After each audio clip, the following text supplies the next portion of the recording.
आत्मअनुशासन नामक इस ग्रंथ में शास्त्र अभ्यास करने की यहाँ प्रेरणा दी जा रही है। आचार्य देव प्रेरणा देते हुए कहते हैं कि अपने इस मन रूपी बंदर को निरंतर शास्त्र अभ्यास और शास्त्र स्वाध्याय में ही लगाओ।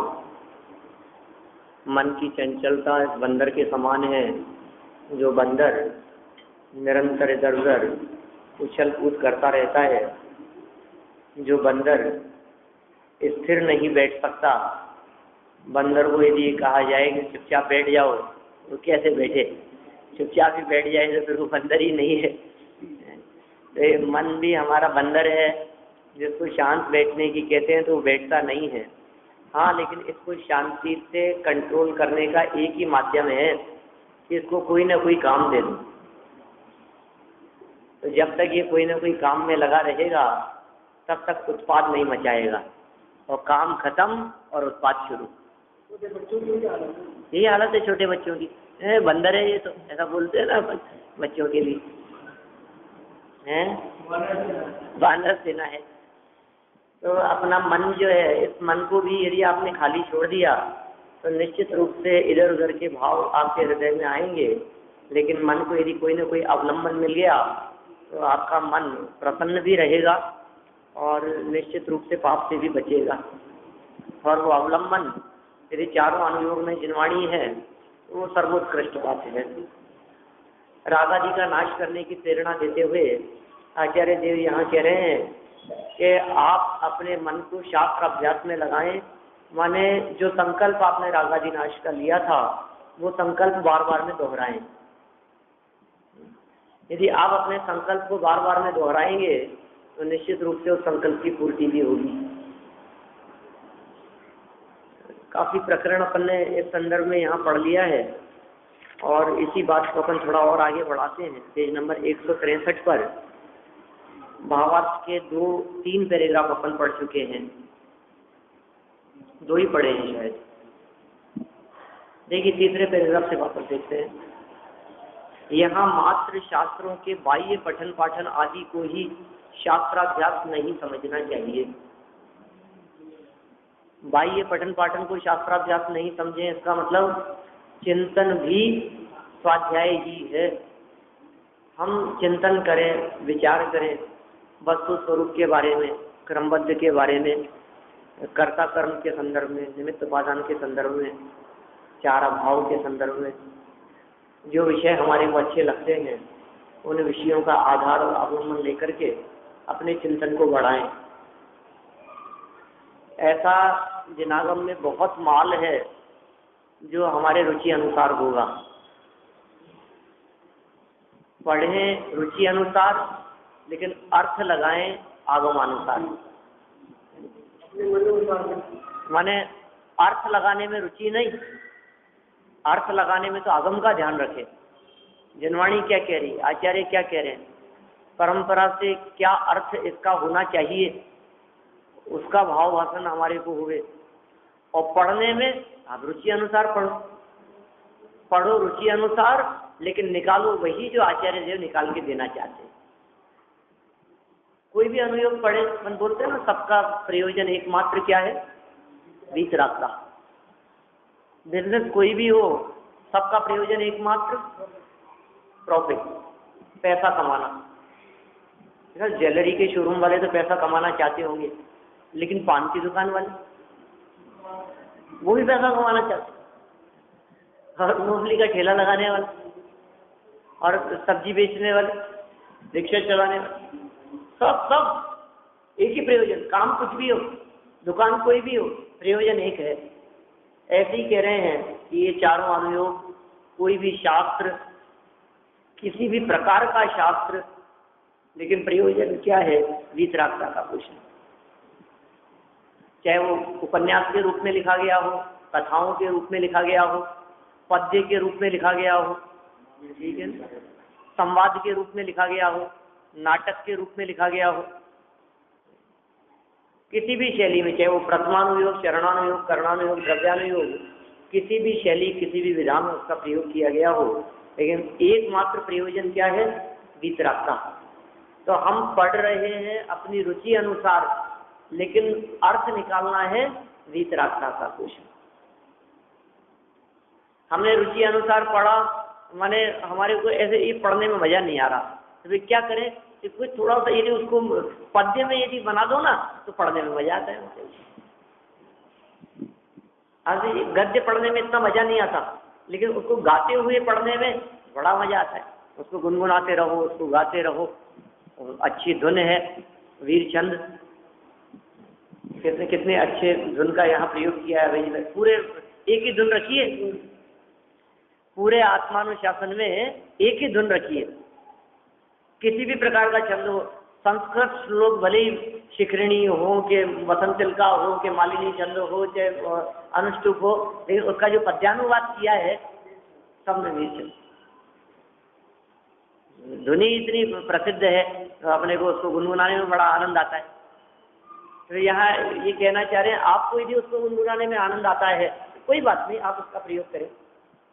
तो आप यदि छेड़ाला गा करके यदि पढ़ने में आनंद आता है, वो अर्थ नहीं पढ़े, क्योंकि वो अर्थ सही थी तो है, वो अर्थ तो उसी में से निकला है ना। आप बारे भावना पढ़े, चाहे स्तुति पढ़े, चाहे कोई पाठ पढ़े, अर्थ भाव भाषण वीतरागता का पोषण। पूजा भी जिनवाणी है, भक्ति भी जिनवाणी है, स्तुति भी जिनवाणी है, भजन भी जिनवाणी है, प्रवचन तो जिनवाणी है ही। और इतना ही नहीं, इन सब के लिए किया गया चिंतन वो भी जिनवाणी है। कोई भजन गुनगुनाते रहे और उसका चिंतन चलता रहा मन में, जिनवाणी का शास्त्र अभ्यास चल रहा। मैंने कल संदर्भ में उन प्राचीन आचार्यों के उदाहरण आपके सामने प्रस्तुत किए थे। वे सैकड़ों हजारों आचार्य, मुनिराज, दिगंबर संत, जिनके काल में लिपिबद्ध ग्रंथ उपलब्ध नहीं थे, उनके स्वाध्याय नाम का तप खाया नहीं, 12 प्रकार के तपों में। हाँ, निश्चित रूप से था। 11 तप थोड़ी ना थे, नहीं साहब, धरसेनाचार्य तप तो है ना, भगवान महावीर स्वामी और ये 3 केवलियों के बाद में धरसेनाचार्य तप तो 11 तप थे। और फिर उमा स्वामी ने आकर के, क्या समझे, तो आप कहीं धबला के ग्रंथों के अंदर कहीं कोई 12 तप का प्रयोग किया हो, तो पुष्पदंत भूतबली ने आकर के एक तप जोड़ दिया, स्वाध्याय नाम का तप। उससे पहले तो हो ही नहीं सकता था। कैसे होता, ग्रंथ ही नहीं थे, क्या पढ़ेंगे और क्या पढ़ाएंगे बताओ। तो उपाध्याय नहीं होते होंगे उसके पहले, पठन पाठन के अधिकारी।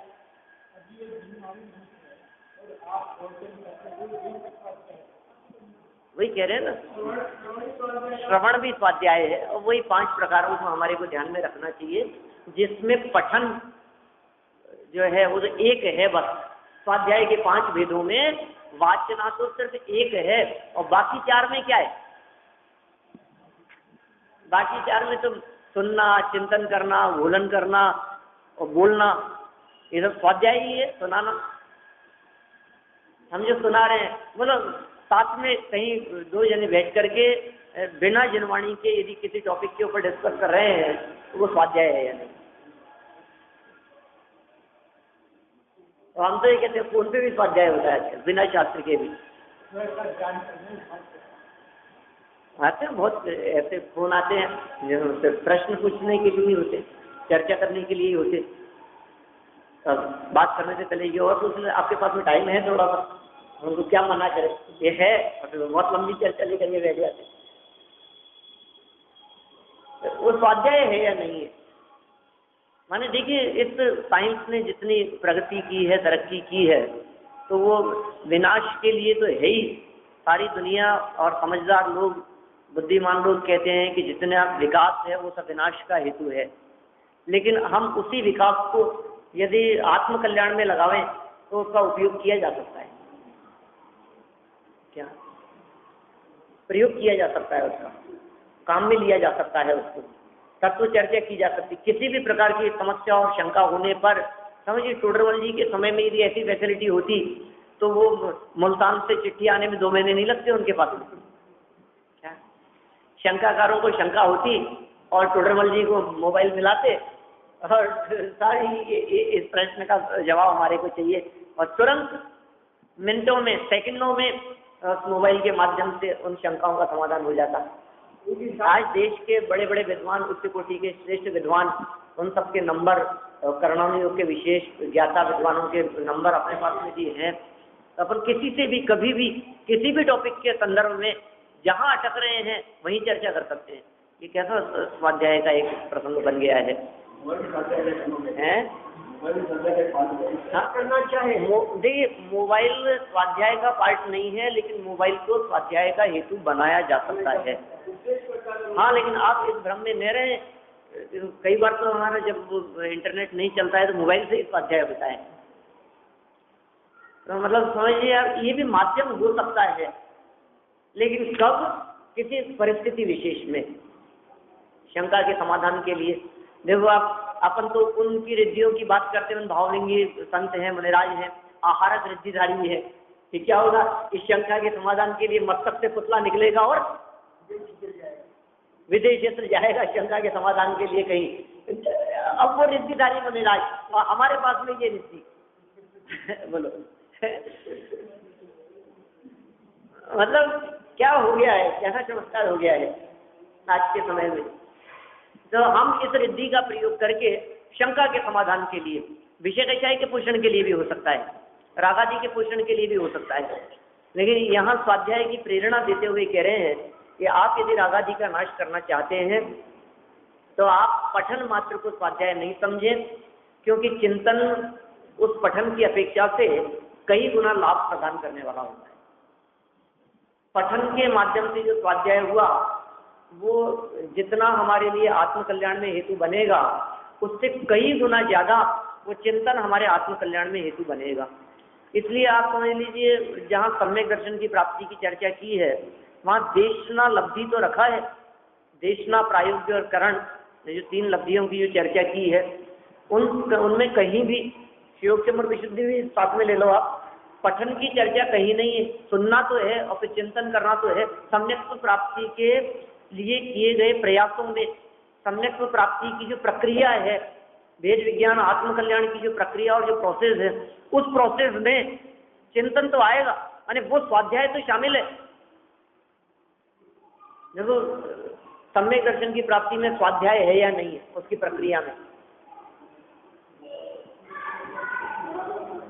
आप यदि शास्त्र स्वाध्याय को ग्रंथ लेकर के पढ़ने को ये स्वाध्याय मानेंगे तो ऐसा स्वाध्याय मात्र मनुष्य गति के जीवों में हो सकेगा, बाकी 3 गतियों में स्वाध्याय ही नहीं। फिर तिर्यंतियों में तो स्वाध्याय होगा ही नहीं।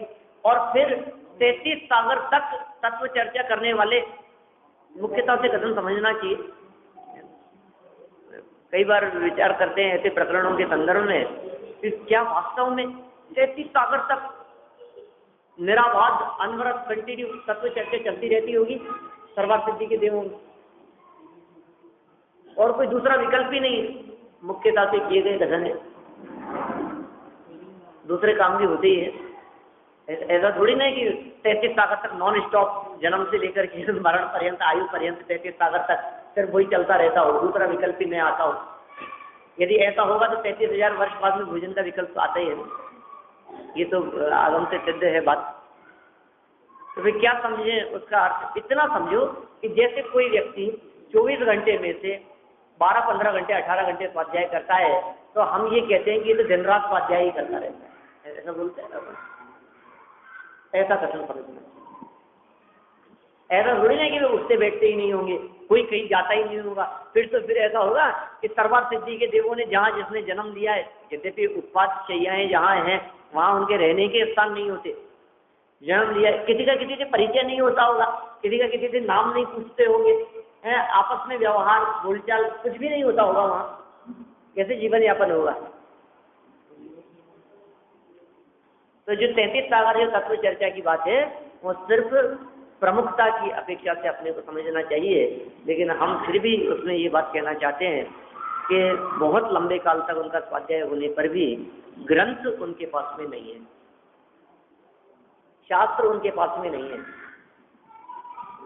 ऐसा तो होगा नहीं कि पुष्पदंत भूतबली द्वारा लिखे गए ग्रंथों को वो ले गए हो पढ़ने के लिए, कि क्या करें साहब, एक ग्रंथ तो अपना पूरा हो गया, अभी आत्मानुशासन पूरा हो गया, अब दूसरा कौन सा चलाना है, ऐसा करते होंगे वो तरवार सिद्धि वाले भी।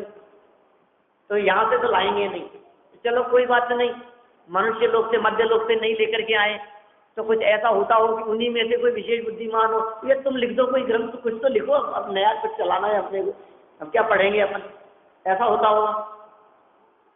माने वहां पठन पाठन लेखन आदि की कोई व्यवस्था नहीं है, लेकिन स्वाध्याय सागरों पर्यंत चलता है। तो वो कौन सा स्वाध्याय होगा? कि वो स्वाध्याय होगा चिंतन। वाचना एक है, प्रक्षना में भी चिंतन शामिल होगा, क्योंकि जो आपने वाचा है वो जब समझ में नहीं आया है तो आपके दिमाग में घूम रही है वो चीज, तभी तो आपने उसको पूछने के लिए हिम्मत की है। बहुत सारे लोग तो ऐसे ही होते हैं जिनके हृदय में वो बात चलती नहीं, शंका खड़ी हुई और जहां उत्पन्न हुई थी, जहां पैदा हुई थी, वहीं दफन हो गई, पूछते ही नहीं है। ठीक है, क्या अपने को क्या करना है, समझ में आ गया तो ठीक है, नहीं आया तो ठीक है। कई बार होता है ऐसा, कई लोगों के साथ में होता है, मतलब पढ़ेंगे भी, स्वाध्याय भी खूब करते हैं, और फिर कई बार कोई बात समझ में नहीं आई, छोड़ो ना, फिर वो क्या करना है, आगे पढ़ो, अपने से ग्रंथ पूरा करना है। आप भी करते हो कई बार ऐसा बहुत बार पूछते भी है मेरे से, है ना, लेकिन बहुत बार ठीक है कोई बात नहीं, नहीं समझ में आया तो चलो छोड़ो, नहीं समझ में आया तो छोड़ करके आगे बढ़ जाते। खैर बस वो ठीक है। बहुत बार मेरे को रोक करके और बहुत बार चर्चा भी करते हैं कि ये समझ में नहीं आ रहा, ग्रंथ खोल करके ये पैराग्राफ ये क्या कहना चाहते हैं या क्या अभिप्राय है, हम लोग डिस्कस भी करते हैं बहुत बार। लेकिन बहुत बार ऐसा भी मैंने अनुभव किया है कि बिना समझे ही उसको बढ़ जाते हैं आगे। ठीक है, अपने को क्या करना है, अब क्या है, ठीक है अपने को तो चलो आगे, चलो आगे कोई नई बात मिलेगी। वो थे ना यहाँ पंडित जी गुलाब चंद जी साहब, तो क्या करते थे, ज्ञानजी जी साहब जब प्रवचन करते थे पंडित साहब, तो वो हमेशा रोजाना यही बात कहते थे, अब आगे क्यों नहीं चलते हो, आप क्या लेकर के बैठ जाते हो उसको, अब आगे बढ़ो ना, आगे बढ़ो, वही बात, फिर कुछ ना कुछ नई बात आएगी, आगे चलेंगे। तो यहाँ समझने की बात चल रही है, पूछना भी समझने के लिए है, और पूछना भी हर किसी के बस की बात नहीं है। पूछना हर कोई व्यक्ति पूछ नहीं सकता है, क्योंकि पूछने में भी उसका स्वाभिमान जो है वो उसको ठेस पहुंचती है, क्या उसके मान का चाहे को ठेस पहुंचती है। पूछने वाला व्यक्ति ऐसा समझता है कि मैं पूछूंगा तो मैं छोटा हो गया, माने जिसके हृदय में सारी भावनाएं निकल गई वो व्यक्ति कुछ पूछने की हिम्मत करता है। हर कोई व्यक्ति पूछता भी नहीं। बहुत बार तो व्यक्ति यही सोच लेता है इससे क्या पूछूं मैं पूछूंगा। आमनाय का मतलब तो चिंतन है। देखिए आमनाय किसे कहते हैं, आमनाय शब्द का अर्थ भी अपन देखेंगे तो आमनाय शब्द का शब्दार्थ अपने ख्याल में आता है परंपरा। अपना हमारी यही आमनाएं है, मंदिर की आमनाएं है, ऐसा बोलते हैं ना। परिपाटी, परिपाटी परंपरा, इसका मतलब कोई चीज बहुत लंबे काल तक एक रूप में चली आई, उसका नाम है आमनाएं। हमारे मंदिर की आमना है कि यहाँ ये कोयले नहीं जलाए जाते, अग्नि नहीं जलाई जाती, मंदिर की आमना है। हमारे मंदिर की आमना है, बहुत से लोग कहते हैं कलश नहीं किए जाते, ठीक है ना, तो जलधारा सामने छोड़ी जाती है। हमारे मंदिर की मतलब इस तरह से आमनाएं का मतलब जो चीज कुछ लंबे काल से चली। कुछ लोग ऐसा भी कहते हैं कि साहब हमारी तो आमना ऐसा पंचामृत अभिषेक करने की 20 आमनाएं है हमारी, वे हमारे तो हम तो फूल चढ़ाएंगे, वही कह रहे हैं 13 आमना है। वही मैं कह रहा हूँ, अभी उसी से जोड़ रहा हूँ मैं, वही आमनाएं है। आमनाएं शब्द का भाव और अर्थ तो वही है कि क्या है कि किसी एक वस्तु के संदर्भ में जो हमने विचार किया, जो हमने चिंतन किया, अब वो चिंतन क्षणिक नहीं, वो चिंतन यदि हमारे दिमाग में परंपरा रूप से चलता रहे, धारा प्रवाह रूप से, तो आमनाएं हो गया।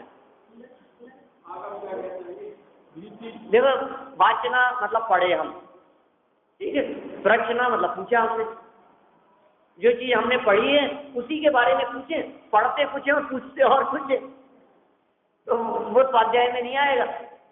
पढ़ तो यहाँ रहे हैं और पूछ और कहीं का रहे। कभी कभी ऐसा भी होता है ना, उठपटांग प्रश्न जिनके होते हैं, चर्चा तो ये चल रही है साहब, लेकिन फिर भी मेरे दिमाग में, और तो तुम्हारा दिमाग कहाँ जा रहा है, तुम इधर क्यों नहीं दिमाग लगाते हो अपना। वाचना के साथ में जो प्रश्न हुई, पूछने के बाद में जो जवाब मिला, उस जवाब के बारे में, एक तो जवाब सुन करके हम तत्काल निर्वृत्त हो गए, छुट्टी हो गई, वो आमनाएं नहीं है, वो प्रश्ना पे शामिल हो गया, आपका स्वाध्याय संपन्न हो गया। वाचना में पूछा, वाचना में पढ़ा, प्रश्ना में पूछ लिया, पूछ करके जवाब दिया, उसको कर्णेंद्रिय से सुन लिया, इधर से सुना और सामने ही है, तो इधर से गया था तो सामने से निकल भी गया। ये ऐसे ही सही है, दो कान वो भी आमने सामने, तो एक से सुन करके दूसरे से निकल जाए, तो पूछने तक ही सीमित रहा हो। अब आमनाएं कब होगा, उससे पहले अनुप्रेक्षा है। अनुप्रेक्षा का मतलब चिंतन, जो उत्तर सुना है उस उत्तर के बारे में चलने लगा चिंतन, कुछ देर हमने उसके बारे में विचार किया, वो हो गया अनुप्रेक्षा। अब वो जो चिंतन किया था, अब वही चिंतन आमनाएं बन जाए, परंपरा बन जाए, नहीं क्या नहीं, बस वस्तु स्वरूप विचार, खुशी से शब्द संकट सहा करे, ये लाइन हमने पढ़ी। समझ में नहीं आई कि वस्तु स्वरूप विचार, खुशी से क्या वस्तु स्वरूप विचार क्या चीज है, कौन सी वस्तु का विचार करें, मोबाइल का विचार करें कि टेलीफोन का विचार करें कि टेलीविजन का, कि माइक का, कि केबल का, कि बल्ब का, काय का विचार करें, क्या काय का, कौन सी वस्तु का। क्या हमने ये शंका खड़ी हुई हमारे हृदय में, हमने पूछ लिया, तो पूछा तो उसका समाधान मिला। क्या समाधान मिला कि वस्तु स्वभाव धम्मो, वस्तु का जो स्वभाव है वही धर्म है, माने धर्म रूप चिंतन। और धर्म किसका नाम है कि रागादि का नाश ही धर्म है, माने ऐसा चिंतन, ऐसा विचार जिससे रागादि बढ़े नहीं, रागादि नाश को प्राप्त होवे, वो वस्तु स्वरूप का विचार है। वस्तु 6 प्रकार की, जीव, बुद्धल, धर्म, आकाश, काल, फिर उनके ये स्वभाव है। तो समझ में आई, वो वस्तु स्वभाव धम्मों का अर्थ ये है।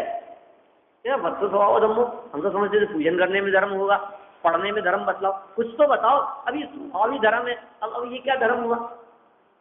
अब मैं धर्म करने के लिए क्या करूँ, पूजा करूँ कि पाठ करूँ कि स्वाध्याय करूँ कि उपवास करूँ कि व्रत करूँ कि क्या क्या करूँ, मेरे को समझ में नहीं आता, मुझे धर्म करना है। और ये कह दिया वस्तु स्वभाव धम्मो, समझ में नहीं आता ये धर्म कैसे होगा, ये कैसे होगा ये धर्म। हमें धर्म करना है ना हमारे को, हम कैसे करें ये बताओ। हमें दुखों से मुक्त होना है ना हमारे को, ये वस्तु स्वरूप विचार खुशी से, वस्तु स्वरूप कैसे विचार करें। जो चीज शंका खड़ी हुई उसका समाधान भी मिला हमारे को, 6 द्रव्य, उनके गुण पर्याय, उनका स्वरूप हमारे ख्याल में आया, तो अब उसका समाधान मिल गया। और हमने कुछ देर विचार किया कि हाँ यही है। अब ये जो विचार किया ये तो हुआ था अनुप्रेक्षा। अब इसको बना दो परंपरा। कैसे परंपरा बना देवे, कहाँ की परंपरा बना देवे, अंदर की परंपरा बन जाए। जैसे आपके मंदिर की परंपरा है, जैसे लोक परंपरा है, जैसे आपके कुल की परंपरा है, जैसे आप आमनाएं कहते हैं, तो हमारे कुल की यही परंपरा है, जब आमनाएं कहते हैं लोग, हमारी जाति की यही परंपरा है, हमारे गांव की यही परंपरा है, यहाँ तो यही होगा बिल्कुल। ऐसा होता है ना, यदि क्षेत्र से प्रभावित होती है, परंपराएं काल से भी प्रभावित होती है। तो यहाँ उन सब बातों के बारे में क्या कह रहे हैं, आपके चिंतन की परंपरा, चिंतन की धारा वस्तु स्वरूप के अनुसार चलने लगे, वो आमनाय हो गया। वही चल रहा है, वही उसी उसका चिंतन चल रहा है, वस्तु स्वरूप का ही चिंतन चल रहा है, घोलन चल रहा है, वो आमनाय। और फिर जब वो चिंतन इस हद तक पहुंच गया, क्योंकि मन में कोई बात समाती नहीं है, तो वचनों में फूट पड़ती है। समय लग जाए भले ही कहने में, लेकिन जो बात मन में चल रही है बात निकलेगी आपकी वाणी से। तो क्या कभी तो निकलेगी। जो चिंतन चल रहा है आप उसको रोक के कब तक रोके, तो वो चिंतन चल रहा है, अब वो जब चिंतन चलता हुआ जब फूट पड़ा वाणी के माध्यम से, वो उपदेश हो गया, वो भी उसी का पार्ट है। दूरी बन जाएगी तो अपने आप हाँ निकलेगा ही, जल आगे जाएगा कहाँ, बाहर तो आएगा ही ना। तो कहते हैं मतलब उसमें चर्चा की है, कहाँ आर्जव धर्म के प्रकरण में दादा ने शायद क्षमा मार्ग आर्जव में की है चर्चा। तो मन में जब परिणाम समाते नहीं है तो वाणी में फूट पड़ते हैं, और जब वाणी के माध्यम से समाते नहीं है तो काया में अवतरित हो जाते हैं। मन वचन काया का इसी तरह का क्रम है। कोई भी चाहे पाप रूप प्रवर्तन हो चाहे पुण्य रूप प्रवर्तन हो, प्रक्रिया यही है, मन वचन और काय। मन में ठान लिया आपने कि मुझे सम्यक दर्शन प्राप्त करना है, भेद विज्ञान आत्मकल्याण करना है, तो मन में हृदय में वो बात आएगी। जिसके हृदय में वो बात आई है फिर वाणी में भी वही चर्चाएं चलेगी, और जिसके हृदय और वाणी में वो बात आई है फिर उसके बाह्य आचरण और जीवन में भी वही बात दिखाई देगी। सहज ही है ये प्रक्रिया, ऐसी प्रक्रिया होती है। तो ये वही प्रक्रिया है, वाचना से प्रचना, प्रचना से अनुप्रेक्षा, अनुप्रेक्षा से आमनाय, और आमनाय के बाद में उपदेश, धर्मोपदेश। 5 प्रकार के स्वाध्याय में जो यहाँ चर्चा की इन्होंने और जो बात बतलाने का प्रयास किया, पहले को तो सभी स्वाध्याय समझते हैं, लेकिन बाकी 4 भी स्वाध्याय हैं, ये बात यहाँ आचार्य जी कहना चाहते हैं। बाकी 4 को भी आप स्वाध्याय रूप से स्वीकार करें।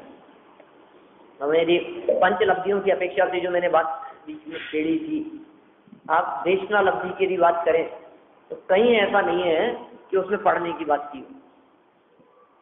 सम्यक दर्शन के लिए 5 लब्धियां जरूरी है, क्षयोक्षम, विशुद्धि, देशना, प्रायोगिक करण। क्षयोक्षम अपना, विशुद्धि अपनी, प्रायोगिक करण अंदर में, देशना पर की तरफ से।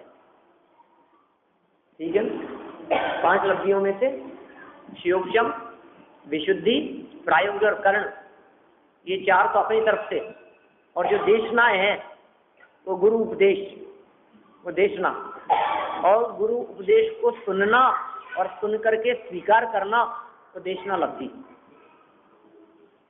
तो देशना लब्धि में सुनने की चर्चा की है। देशना लब्धि में मतलब सम्यक दर्शन की प्राप्ति के लिए सुनना जरूरी है, पढ़ना जरूरी नहीं है। अब वो तो आगे आएगा ना प्रायोगिक करण, मैंने सम्यक दर्शन की प्राप्ति के लिए सुनना जरूरी है। आप सोचिए सम्यक दर्शन की प्राप्ति के लिए यदि पढ़ना जरूरी हो जाता तो फिर जिनकी आंखें खराब हुई उनको तो सम्यक दर्शन हो नहीं सकता। अब क्या करेंगे बोलो, अब तो हम पढ़ ही नहीं सकते, सम्यक दर्शन कैसे होगा?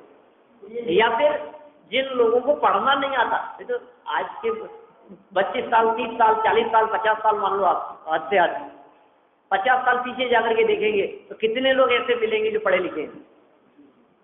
और पीछे जाओ, हम कहते हैं 70 साल, 80 साल पहले जाकर के देखो, आपको साक्षरता का प्रतिशत कितना मिलेगा, कितने लोग पढ़े लिखे होंगे? फिर भी ज्यादा मिल जाए तो 100 साल पहले जाकर के देख लो आप, कितने लोग पढ़े लिखे होंगे? बहुत कम मिलेंगे ना जिनको पढ़ना लिखना आता होगा। तो फिर जिनको पढ़ना ही नहीं आता है, इसका मतलब उनको सम्यक दर्शन हो ही नहीं सकता। बैठे रहो नहीं होगा तुम्हारे को सम्यक दर्शन। सीखो पहले, सम्यक दर्शन चाहते हो तो फिर त्रियंजियों की भी क्लास लगानी पड़ेगी। गधे घोड़ों को बैठा करके, सबको बिठा करके सबसे पहले तो उनको पढ़ना सिखाएं। अभी सिखाने से काम थोड़ी ना चलेगा, फिर उनको ग्रंथ भी चाहिएगा पढ़ने के लिए, तब तो सम्यक दर्शन प्राप्त कर पाएंगे। लेकिन ऐसा तो कुछ हो ही नहीं सकता। देव त्रियंज आदि तो फिर आचार्यों ने क्या कहा है कि भाई पढ़ना भले ही नहीं आता हो, सुनना तो आता है क्या? इसलिए जगह जगह ऐसे प्रयोग किए हैं आचार्यों ने, और दौलत राम जी ने भी, देखो अब कई जगह ऐसे प्रयोग मिल जाएंगे। जिन बैन सुनत मोरी भूल भगी, जिन बैन पढ़त, ऐसा ऐसा लिखेगा, जिन बैन सुनत मोरी भूल भगी, श्रोतार सावधानतया श्रणवंतु, पठंतु नहीं। दौलत राम जी कहते हैं दौल समझ सुन, पढ़ नहीं। सात ब्राह्मण की है बहु कथा, ते कछु कहूँ कही मुनि यथा। और इसमें आगे पीछे कहीं ऐसी पंक्ति है, और उन्होंने कहा है ताहि सुनो भवि मन फिर आन, जो चाहो अपनो कल्याण। वही व्यक्ति सामने खड़ा हुआ दौलत राम जी देखे, दौलत राम जी ठिकाने तो है उसकी अकल, क्या बात कर रहे हो, लिख रहे हो चेड़ाला, ठीक है ना। ताहि पढ़ो भवि मन फिर आन, जो चाहो अपनो कल्याण। मैं छेड़ाला ग्रंथ की रचना कर रहा हूँ, उसमें कथा लिख रहा हूँ, चतुर्गति के दुखों की चर्चा से प्रारंभ करके सिद्ध अवस्था तक का वर्णन करूंगा। हे भव्य जीवों, उसको आप अपने मन को स्थिर करके पढ़ना, यदि कल्याण चाहते हो तो। अरे पढ़ना मत, सुनना। सुनने से होगा आपका हित, पढ़ने से नहीं होगा। अरे भाई, जब मैं कभी श्रुत पंचमी के संदर्भ में चर्चा करता हूँ, मान लो कभी की है कई बार, है ना, अभी भी आ रही है 10-5 दिन में, आज कितने 17 हो गई, 24 की है, 26 की है, 26 की है श्रुत पंचमी, 10 दिन है। माने सुनना कितना इम्पोर्टेंट है। आप देखिए पढ़ने और सुनने में सब, इसका मतलब ये सुनने वाले ज्यादा विशेषता वाले हो गए और पढ़ने वाले कम विशेषता वाले हो गए। इसका मतलब पढ़े लिखे आदमियों की कोई वैल्यू नहीं है। इसका मतलब सुनना ज्यादा, हाँ बिल्कुल, क्योंकि पढ़ने में व्यक्ति सिर्फ आंख से पढ़ता है और जो लिखा है उसको ही पढ़ता है, और सुनने में जो लिखा नहीं है उसको भी पढ़ लेता है। जब कोई बात पढ़ता है तब तो सिर्फ शब्द ही दिखते हैं उसको, लेकिन जब सुनता है तो सुनाने वाला व्यक्ति, देशना देने वाला व्यक्ति अपने हाव भाव से, अपने एक्सप्रेशन से, इशारे से, आंखों से, जबान से, हाथ से, सब तरह से बताता है। तो कई तरह से वो बात समझ में आती है। रेडियो और टीवी में यही क्या बोलो, मैंने सुनकर, सुनने में जब सुनाया जा रहा है वो उसमें क्या है, देखते हुए समझा, यदि सामने से कोई व्यक्ति समझा रहा है तो वो जल्दी समझ में आती है। यदि ऐसा न होवे तो पूरे हिंदुस्तान में सारे स्कूल कॉलेज बंद कर दिए जाएं और सिर्फ किताबें बांटी जाए। स्कूल में क्या जरूरत है, मास्टर जी क्या करते हैं, जो किताब में लिखा है वही तो पढ़ाएंगे, भी पढ़ लेंगे। बोलो अध्यापक क्या करेंगे, क्या जरूरत है, जो लिखा है वही तो बताएंगे ना। टीचर की क्या जरूरत है, इतने स्कूल खोल रखे हैं और सारा इतना खर्चा दुनिया भर का, और बच्चों को जाना आना और इतना वजन लादना, कितने कठिन काम है ये सब। सबको बंद करो ये सब, और इन सबको बंद करके क्या करो, सबको किताबें दे दो, एक बार पढ़ना सिखा दो और फिर किताबें घर घर में पढ़ो। कुछ नहीं होगा उससे जब तक समझाने वाले नहीं होंगे। इसलिए पठन लब्धि नहीं है, देखना लब्धि है। 5 लब्धि होंगे। तो यहाँ ये जो बात कही जा रही है, कितनी मार्मिक बात इन्होंने यहाँ कह दी है। ये कह रहे हैं मात्र शास्त्रों के बाह्य पठन पाठन आदि कोई, बाहरी पठन पाठन, पढ़ना पढ़ाना, ग्रंथ ले लिया पढ़ लिया, उससे काम नहीं चलेगा। बहुत होते हैं ऐसे वाचनाएं बहुत चलती है कई जगह पर, आपने सुने होगी, वहाँ धवला की वाचना चल रही है, वहाँ इसकी वाचना चल रही है। प्राचीन काल की बात नहीं कर रहा, अभी भी इस युग में भी कहीं लोग क्या करते हैं उसमें कि कोई पढ़ता है और दूसरे लोग सुनते हैं और वाचना हो जाती है तो खत्म हो जाता है। कर्णानुयोग के विषयों की वाचनाएं चलती रहती है। ये कह रहे हैं परंतु शास्त्र के कहे अनुसार हमने इसमें से एक मर्म निकाला है, तुमने निकाला है उससे मतलब नहीं है, इसमें जो था वो निकला या नहीं। अरे साहब क्या मर्म निकाला है आपने, मेरे निकालने से क्या होगा, निकालेंगे कहाँ से? कहते एक काम करो आप तो रेत में से तेल निकालो, रेत में से तेल निकालो। अरे निकालो तो सही, आप तो कुछ भी निकाल सकते हो साहब, आप तो बहुत निकालना जानते हैं, जिसमें होगा उसी में से तो निकलेगा, जहाँ जो बात होगी वहीं से तो निकलेगी।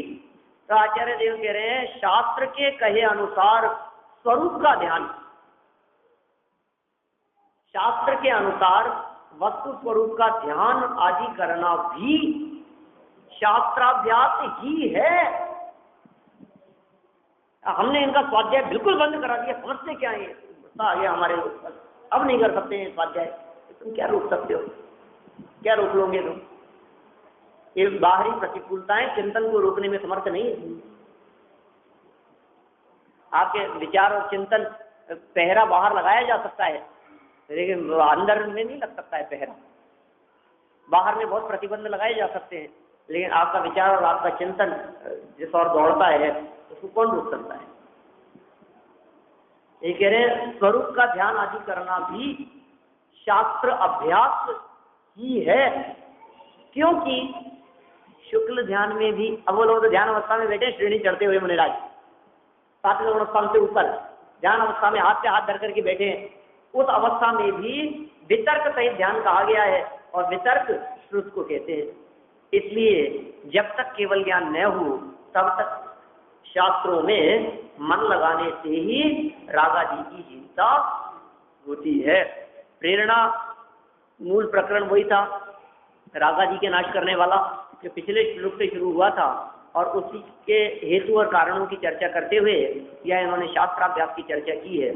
आगे और टोडरमल जी ने सूक्ष्मता से इस प्रकरण को बढ़ाया है, हम कल आगे इस प्रकरण को बढ़ाएंगे। आज के स्वाध्याय को हम वितर्क मतलब श्रुत,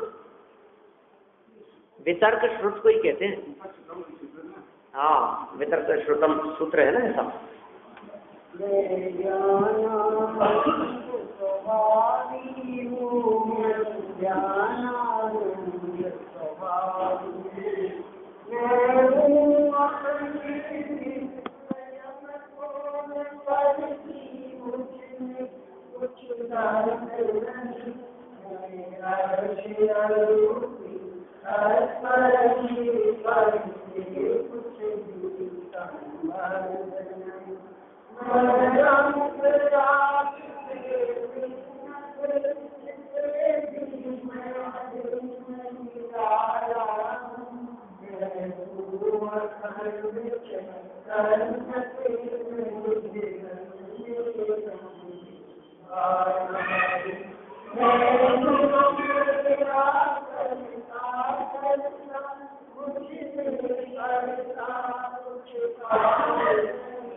लक्ष्यम